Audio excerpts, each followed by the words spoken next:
319 Van Brunt Street appears no different than the other houses on its Red Hook Brooklyn block. But what lays beyond these brick walls, in the most populous borough of New York City, has been the talk of the neighborhood.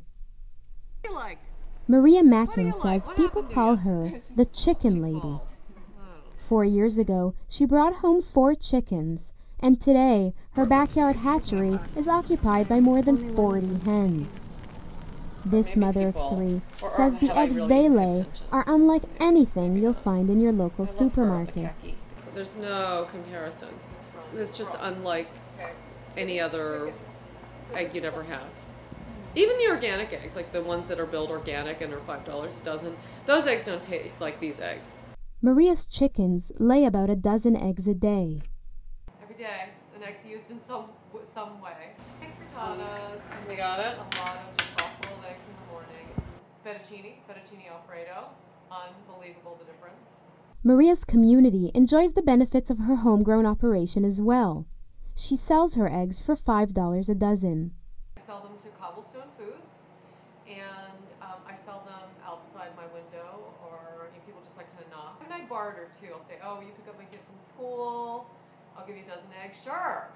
Neighbors don't seem to mind the hens, but when she had roosters, she did receive summonses threatening a $2,000 fine for violating city code. Roosters are not legal. Ducks, turkeys, geese, not legal. But hens, female chickens are totally legal.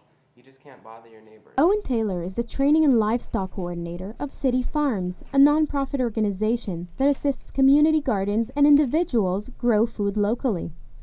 He says that raising chickens in New York City is a trend that has become increasingly popular in recent years. I probably get a call at least once a day from somebody who wants to start keeping chickens, from somebody who's already started and wants more information, from someone who wants to get involved with current chicken projects around the city. And that's way up from the beginning when I first started. City residents are also taking notice of their new feathered neighbors. Just the other day, I had to stop my car because I almost hit a chicken. I had to pull over to stop laughing, but people were honking it back. Stop laughing.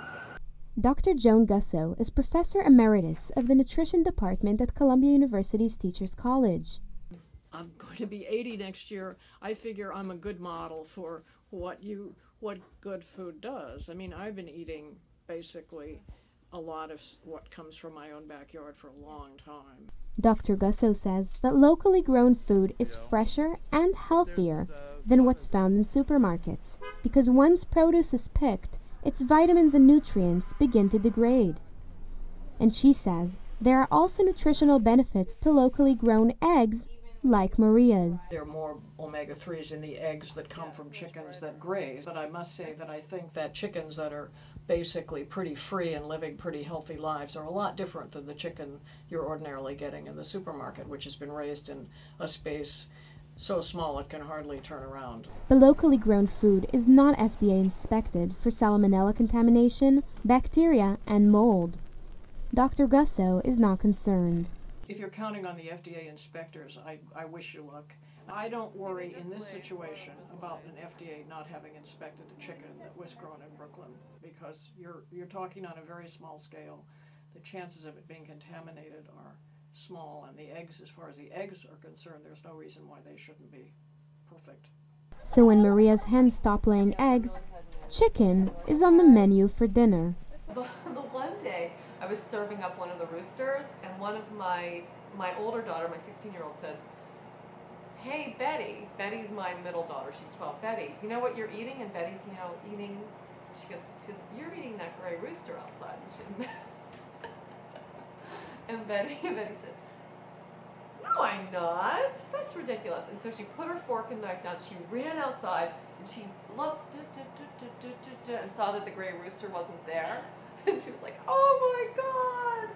And then she came running back in, and she continued to eat it. I mean, that was the funny thing is. Maria isn't attached to her chickens. She's given some of them away to her friends in the city, including the Stanfords. For them, their chickens are part of the family. My chicken's name is Henny. My chicken's name is Ladybug. My chicken's name is Galadriel. My chicken's name is Junebug. These siblings would never dream of eating their hens. These chickens really serve two purposes. They are productive because they lay eggs, and they're also our pets, and we're very attached to them. Like, would you eat your dog? No, chickens are no different. For both families, raising chickens in their backyards is a way of escaping the concrete jungle that exists beyond their front door. It reminded me of years and years ago of being at my grandmother's back in Columbia, Alabama. It's nice, like you wake up in the morning and you hear the cluck, cluck, cluck, cluck, cluck, cluck, cluck. You know, you feel like you're somewhere else. You're not in Brooklyn. I think that they're just people in life who are just, you know, at heart certain things, you know. I think probably in my heart I'm a farmer. I'm Sivan Raviv, Columbia Television News.